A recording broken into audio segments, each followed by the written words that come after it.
आज आपण mini bread pakoda एकदम साध्या सोप्या पद्धतीने कसे करणार हे बघणार आहोत। चला तर आता रेसिपीकडे वळूया।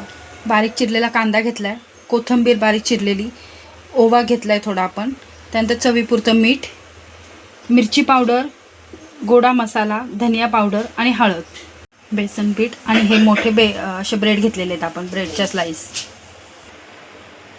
हळद आपण अर्धा चमचा घेतली आहे, त्यानंतर धनिया पावडर 1 चमचा, गोडा मसाला 1 चमचा आणि मिरची पावडर 1 चमचा, चवीपुरतं मीठ, त्यानंतर ओवा, बारीक चिरलेला कांदा आणि कोथिंबीर। आता हे पूर्ण व्यवस्थित मिक्स करून घ्यायचे। ह्यामध्ये पाणी टाकायचे थोडं, आपल्याला अर्धा कपच पाणी लागणार आहे, आपल्याला जास्त पातळ नाही करायचे। आता एकदम पातळ नाही करायचे आपल्याला, अशा प्रकारे घट्ट हे बॅटर मिक्स करून घ्यायचे व्यवस्थित। ह्या जे ब्रेडच्या स्लाइसेस त्या आपण अशा कट करून घेणार आहे।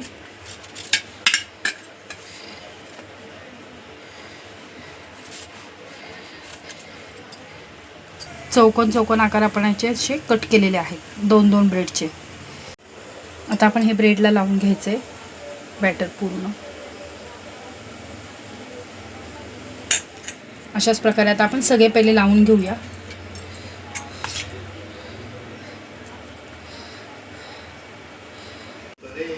हे अशा प्रकारे आता आपण हे पूर्ण ब्रेडला लावून घेतलेलं आहे।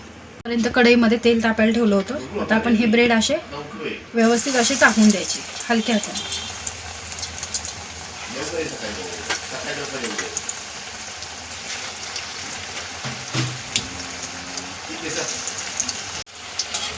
आता ह्याला 1 मिनिट पूर्ण जरा एक बाजू खालची व्यवस्थित शेकू द्यायची, त्याच्यानंतर ते पलटी करून घ्यायचं आहे आपण। आता आपण हे पलटून घेऊया। हे बघा किती व्यवस्थित पलटला गेले। आता अशाच प्रकारे दुसरी बाजू पण आपण गोल्डन ब्राऊन करून घेऊया। आता आपण हे काढून घेऊया। अशा प्रकारे आपला क्रिस्पी आणि टेस्टी मिनी ब्रेड पकोडा खाण्यासाठी तयार आहे।